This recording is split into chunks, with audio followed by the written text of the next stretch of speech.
বন্ধুরা 2025 আইপিএল এর আগে হতে চলেছে মেগা অকশন। এই মেগা অকশনের মূল আকর্ষণ হতে চলেছেন রোহিত শর্মা। তো বন্ধুরা, রোহিত শর্মা কোন দলে যেতে চলেছে অথবা কোন দল তাকে নেওয়ার জন্য অল আউট ঝাঁপাতে চলেছে, চলুন এই ভিডিওতে সম্পূর্ণ আলোচনা করা যাক। সূত্রের খবর যতটা জানা যাচ্ছে তাতে রোহিত শর্মা মুম্বাই ইন্ডিয়ান্স ছাড়তে চলেছে। বন্ধুরা, রোহিত শর্মাকে মুম্বাই ইন্ডিয়ান্স রাখার ব্যাপারে এখনো পর্যন্ত কোনো কিছুই জানায়নি, তবে যতটুকু জানা যাচ্ছে রোহিত শর্মা 2025 মেগা অকশনের নাম লেখাতে চলেছে। এখন প্রশ্ন হলো রোহিত শর্মাকে নেওয়ার জন্য কোন কোন দল ঝাঁপাতে পারে। বেশ কিছু ফ্র্যাঞ্চাইজি রোহিত শর্মাকে নেওয়ার ব্যাপারে বেশ ইন্টারেস্ট দেখাচ্ছে। বন্ধুরা, রোহিত শর্মার পাঞ্জাব কিংসে যাওয়ার সম্ভাবনা কিন্তু এই মুহূর্তে সব থেকে প্রবল।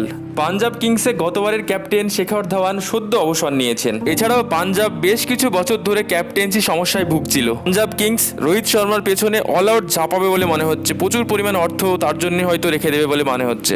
এমনকি পাঞ্জাব দলের হেড কোচ তাকে নেওয়ার ব্যাপারে বেশ আগ্রহ প্রকাশ করেছে। পাঞ্জাব কিংসের পাশাপাশি রোহিত শর্মাকে নেওয়ার জন্য নিলামে দর হাঁকাতে পারে চেন্নাই সুপার কিংসের মতো দলও। এছাড়াও মহেন্দ্র সিং ধোনি অধিনায়কত্ব ছাড়ার পরে চেন্নাই সুপার কিংস একজন অভিজ্ঞ অধিনায়কত্বের অভাব বোধ করছে। ফলে রোহিত শর্মাকে নেওয়ার ব্যাপারে চেন্নাই যে অল আউট ঝাঁপাবে সেটা বলার অপেক্ষা রাখে না।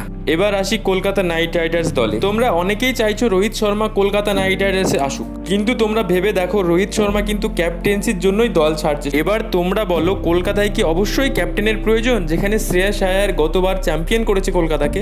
আমার মনে হয় না কলকাতা রোহিত শর্মার জন্য ঝাঁপাবে অল আউট। বন্ধুরা, তোমরা কি চাইছো রোহিত শর্মা কোন দলে ফিরুক? অবশ্যই কমেন্ট বক্সে জানাতে ভুলো না। ভিডিওটা এখানে শেষ করছি, দেখা হবে পরের ভিডিওতে। ভালো থেকো, সুস্থ থেকো, ধন্যবাদ।